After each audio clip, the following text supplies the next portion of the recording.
Recreational flying in the United States has long been a symbol of freedom, adventure, and personal achievement.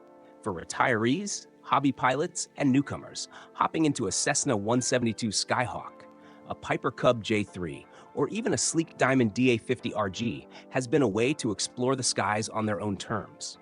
But in recent years, certain states are making it increasingly challenging for recreational pilots to enjoy their passion.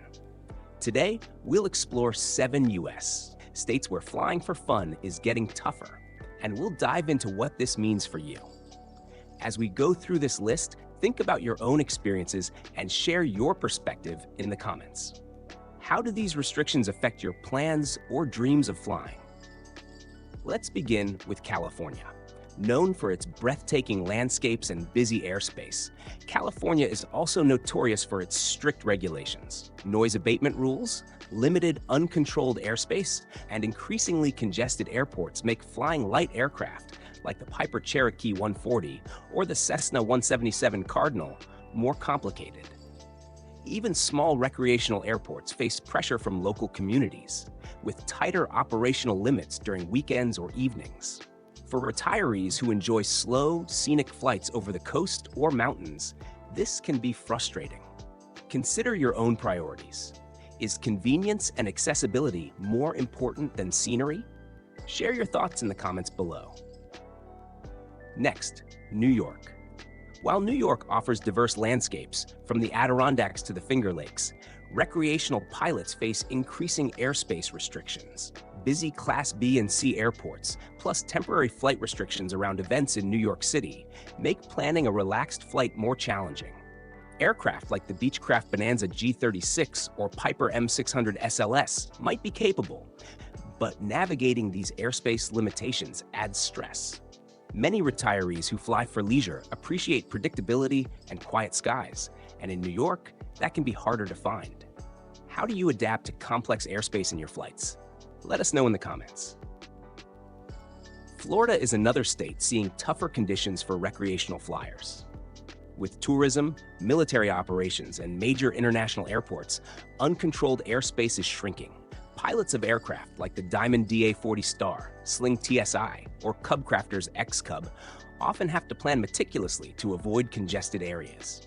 Noise complaints and strict local ordinances also impact small aircraft operations, especially near urban centers. For retirees who cherish morning hops to the beach or island flights, these rules can feel limiting. Are you seeing similar trends where you fly? Share your stories in the comments. Moving west, Texas has seen a mixed picture. While it's famous for wide open spaces and friendly small airports, regulatory changes and increased commercial traffic near urban hubs make recreational flying more challenging.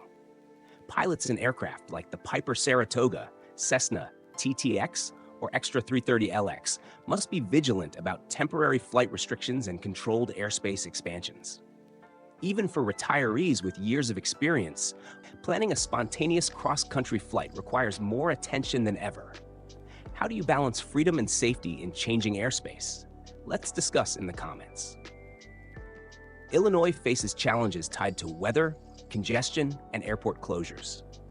Recreational flyers in small aircraft, such as the Beechcraft Musketeer Sundowner, Grumman AA-1, or Diamond DA-42 Twin Star, find that fewer uncontrolled airports remain, and those that exist often have stricter operational guidelines.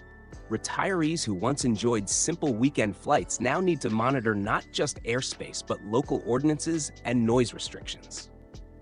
Have you experienced similar obstacles near your home airport? Share your experiences below. In Washington state, environmental regulations and noise abatement procedures increasingly impact recreational pilots. Airports near urban areas often impose strict takeoff and landing limits, affecting aircraft like the Piper PA-28 Cherokee, Cessna 182 Skylane, and Pipistrel Panthera. For retirees, flying over the Cascades or Puget Sound for leisure has become more of a planning exercise than a spontaneous adventure. Are you finding it harder to enjoy stress-free flying? Discuss in the comments. Finally, Colorado.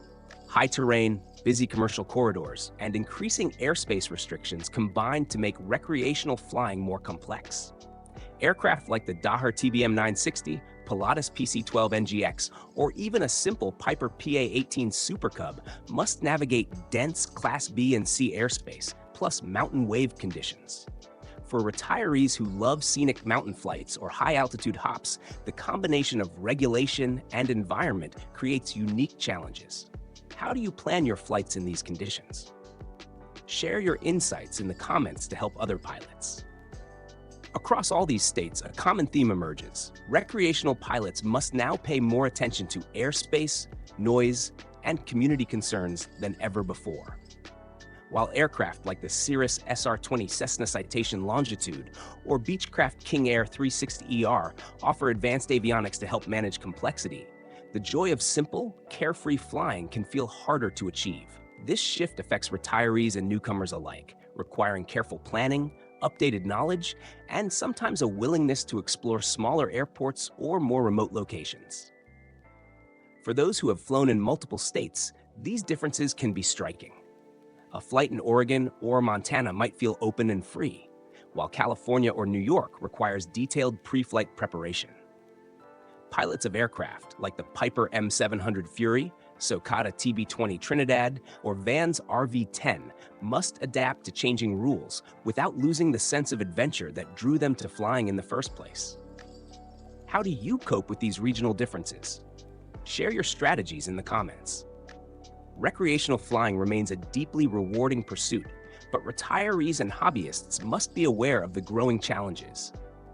Aircraft like the Cessna 208 Caravan, Diamond DA-62, or Extra 330LX can handle the skies beautifully, but success increasingly depends on understanding local regulations, planning routes, and respecting community concerns. The conversation doesn't end here. Your input in the comments can help others navigate these changes and maintain their passion for flight. Flying is about freedom, exploration, and connection with the world below. While these 7 states present growing challenges, creative planning and careful preparation can ensure that pilots continue to enjoy safe, memorable flights. Reflect on your experiences, share tips, and keep the discussion going in the comments. The skies are still open for those willing to adapt, and your next adventure is just a flight plan away. Whether you pilot a classic Piper Cub, a Diamond DA-50RG, a Cirrus SR-22, or a Beechcraft Bonanza G36, understanding regional challenges ensures every flight remains a joy. Retirement is the perfect time to explore, and by sharing knowledge, experiences, and strategies, recreational pilots can continue to make the most of the skies no matter where they live. Keep flying, stay informed, and let the community in the comments help you make the most of every flight opportunity.